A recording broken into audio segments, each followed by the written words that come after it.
नमस्कार सबको।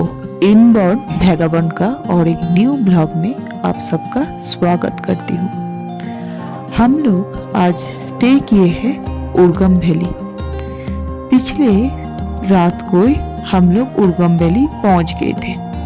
आज हम लोग का प्लान है पूरा उर्गम वैली को एक्सप्लोर करेंगे। सुबह उर्गम वैली का व्यू, मैं जो होम स्टे चंदन होम स्टे पे रुके थे वहाँ से उर्गम वैली का सुबह का व्यू ऐसे आ रहा था, जहाँ पे धूप पूरा वैली तक पहुँचा नहीं है। कुछ जगह अभी भी शैडो गिरा हुआ है।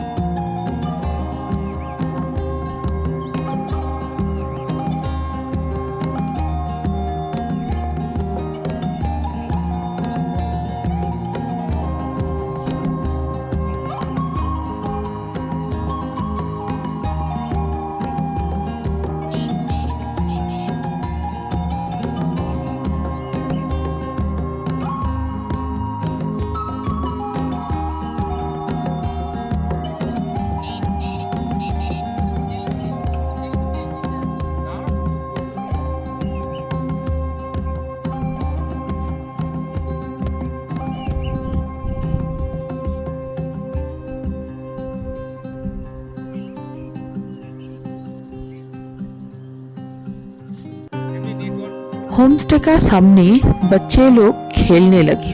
सुबह का टाइम और आज स्कूल बंद है बैसाखी के लिए, तो इन लोगों को खेल कूद सुबह ही स्टार्ट हो गया। साथ में कुछ नाश्ता लेके भी ये लोग बैठे रहे थे। खेलने के बीच बीच में आके थोड़ा नाश्ता भी खा रहे थे।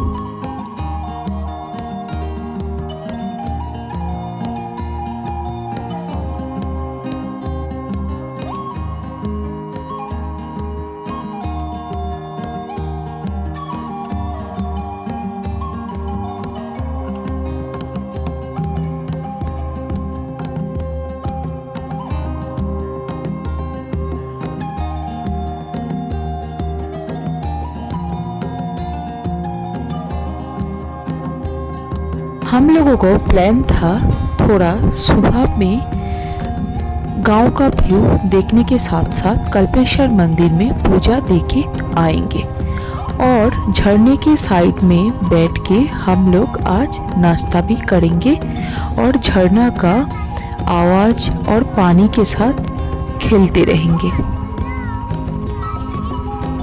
इसी उम्मीद के साथ हम लोग निकल पड़े थे कल्पेश्वर मंदिर के लिए, जो हमारे रुका हुआ जो होम स्टे था वहाँ से करीबन 1.5 से 2 किलोमीटर होंगे। रास्ते पे झरना का पानी आके जो रास्ते के ऊपर से बह रहा था, इसीलिए हम लोगों को बाइक से उतरना पड़ा और पानी के अंदर से रास्ता क्रॉस करना पड़ा था। रास्ता क्रॉस करने के बाद ही उस हर साइड से बहुत अच्छा व्यू आ रहा था, तो हम लोग रुक के थोड़ा फोटो खींचने लगे थे। सुबह के टाइम गांव के लोग नॉर्मल काम के लिए बिजी थे और हम लोग चल रहे थे एक एक्सपेक्टेशन के साथ, जो कल्पेश्वर महादेव का मंदिर, कल्पगंगा रिवर और झरना का व्यू हम लोगों के लिए बहुत आनंददायी होगा।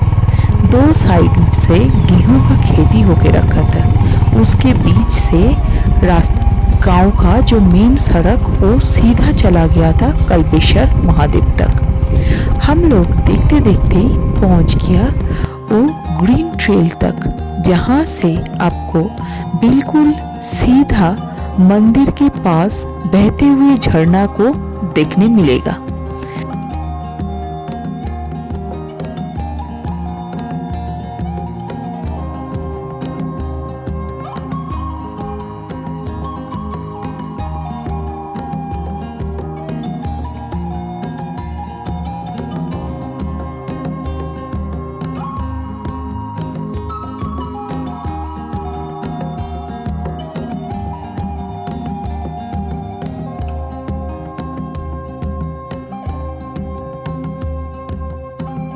स्टैंडे गाड़ी रखने के बाद हम लोगों को झरना जैसे उसके तरफ खींच लिया। हम लोग नीचे पागदुंडी का रास्ता लेके झरना के पास पहुंच गए थे।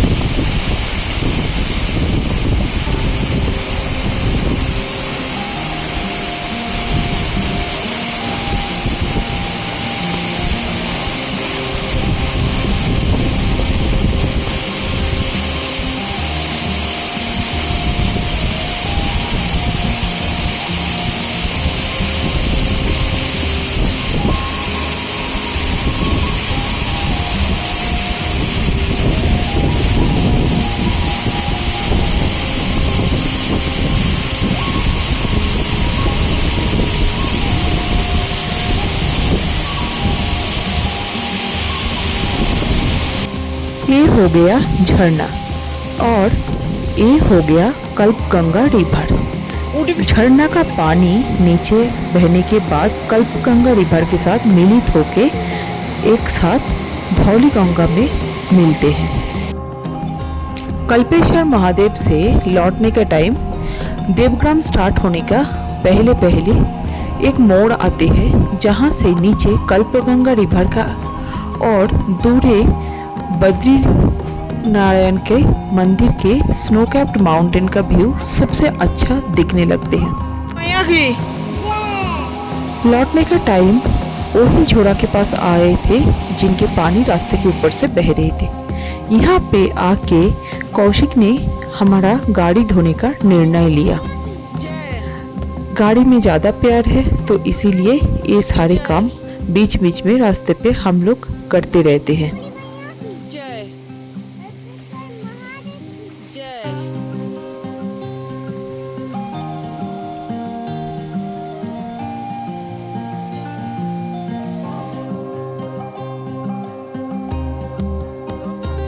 उर्गम वैली में और एक मंदिर है जो सबसे प्रसिद्ध मंदिर है, वो है धैन बद्री जी का मंदिर, जो पंच बद्री में एक माना जाता है। हम लोग बाइक को रास्ते पे रख के उर्गम वैली का प्राइमरी स्कूल का साइड की रास्ता पकड़ लिए थे धैन बद्री आने के लिए। तो हम लोग थोड़ा 200-250 मीटर चलने के बाद ऑलमोस्ट पहुंच गए होंगे धैन बद्री जी का मंदिर पे। बहुत भव्य मंदिर है, बहुत सुंदर जगह पे। ये ऐसे एक वैली है जहाँ पे पंच बद्री में एक बद्री और पंच केदार में एक केदार इस वैली पे स्थित है।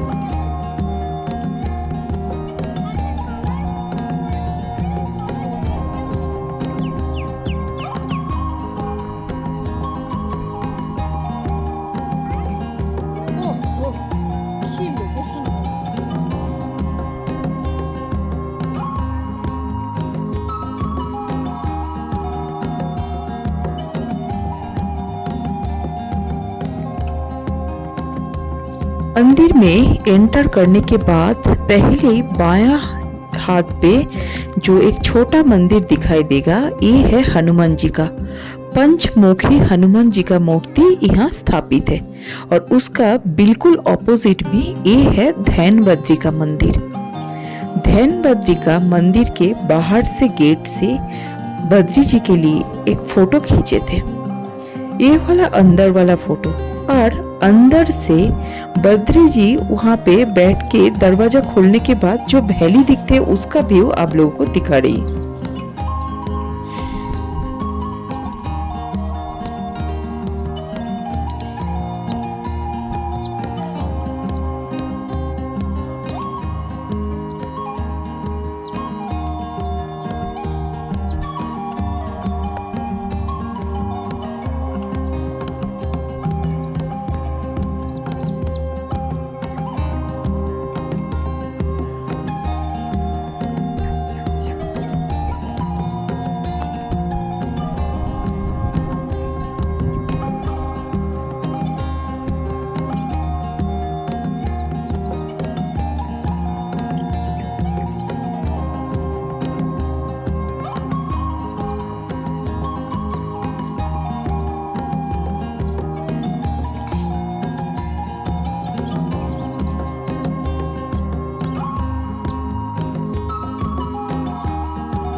होम स्टे लौट के खाने के बाद थोड़ा रेस्ट लेके 3-3:30 बजे के आसपास हम लोग दो छोटे नन्हे मुन्ने दोस्तों के साथ निकल पड़े थे लिंगड़ा ढूंढने के लिए और गांव देखने के लिए।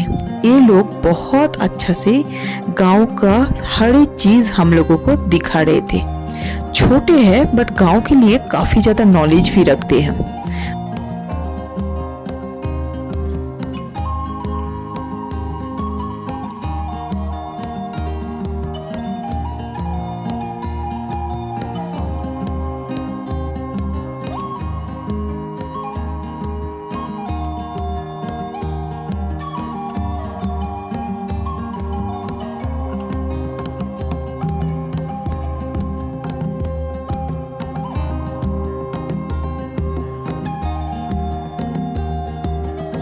यहाँ तक पहुँचने के बाद वो लोग हम लोगों को दिखाई रहे थे, वो जो दूर में एक देवदार का पेड़ दिखाई दे रहे ना, सबसे बड़ा सबसे ऊंचा, वो पेड़ के बारे में उसका नाम वो लोग ने दिया सती के थान। तो हम लोग जा रहे हैं सती के थान तक।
ये लोग हम लोगों को सिखा रहे थे कौन सी लिंगुड़ा पॉइजनस है और कौन सी लिंगुड़ा एडिबल है हमारे लिए।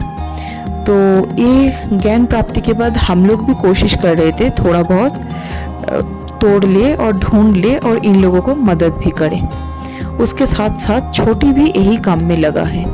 लिंगुड़ा उत्तराखंड की एक ट्रेडिशनल फूड है जो थोड़ा पानी के टाइम और बरसात का मौसम में काफ़ी ज़्यादा मिलता है। जहाँ पे थोड़ा पानी का सोर्स रहता है वहाँ पे ज़्यादा ये उगता है। चलिए लिंगुड़ा एक्चुअली कैसे है हम शेयर कर देते हैं। ये है फिडल हेड फर्न या लिंगुड़ा या डिप्लोजियम एस्क्यूलेटम। पारंपरिक चिकित्सा में फिडल हेड फर्न इसके औषधीय गुण के लिए अत्यधिक महत्व दिया जाता है। यह पाचन में सहायता करने के हेतु उत्तराखंड में खुद के बहुत प्रचलित एक डिश में एक है लिंगुड़ा का सब्जी।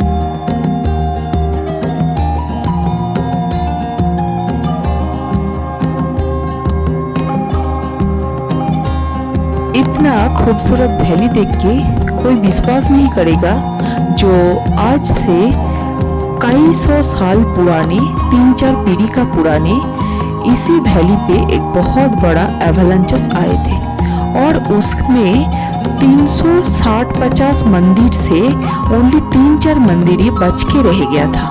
बाकी सारे एवलांचेस के जो लैंडस्लाइड हुआ था उसके नीचे दब गए थे। और बाकी जितना मंदिर दब गया था उसको बीच बीच में जब भी कोई घर बनाने के लिए खोदाई किए थे जमीन को, तब जो जो निकला था उसको इसी मंदिर में रखा गया था। ये है गोड़ा देवी का मंदिर। ये बहुत ही प्रसिद्ध मंदिर है और ये मंदिर ओनली ये देवग्राम वासियों के लिए खुला रहता है और कोई बाहर का पर्यटक क्या पिलग्रिम्स किसी के लिए ये मंदिर अलाउड है नहीं।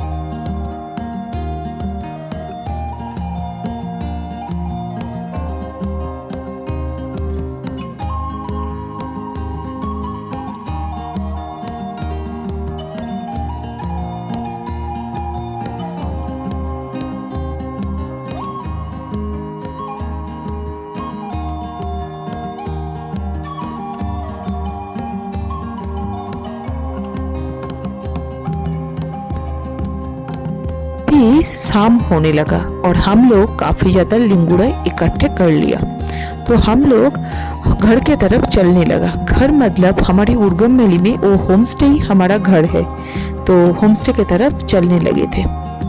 चलिए हम लोग होम स्टे पहुंचने के बाद डिसीजन लिया थोड़ा केदारनाथ की मंदिर घूम लेते हैं। यहाँ पे एक केदारनाथ का छोटा वाला मंदिर बन के रखा है, तो वहाँ पे पहुंचे और हम लोग वहां से ही उस दिन का सनसेट देखा था।